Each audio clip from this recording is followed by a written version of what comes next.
Anong pangarap ang ibinasura mo lang?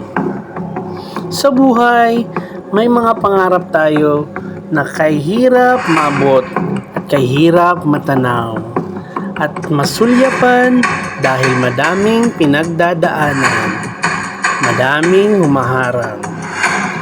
Harangan man ng pader, di pa rin matitinag, pero aminin ninyo, nakakapanhina, nakakapanlungot sa mga pwede at maaring mangyari na di mo alam. Lahat pwedeng maging kalaban at pwede ding maging kaalyado, kaya kailangan mapagmatsyag. Pader man ay babanggain kahit pa sino humarang, kaya ipagdasal na lang natin na makaya at papagtagumpayan ang lahat. Kaya pangarap na kahirap abutin ay hindi susukuan at siguradong mapagtatagumpayan.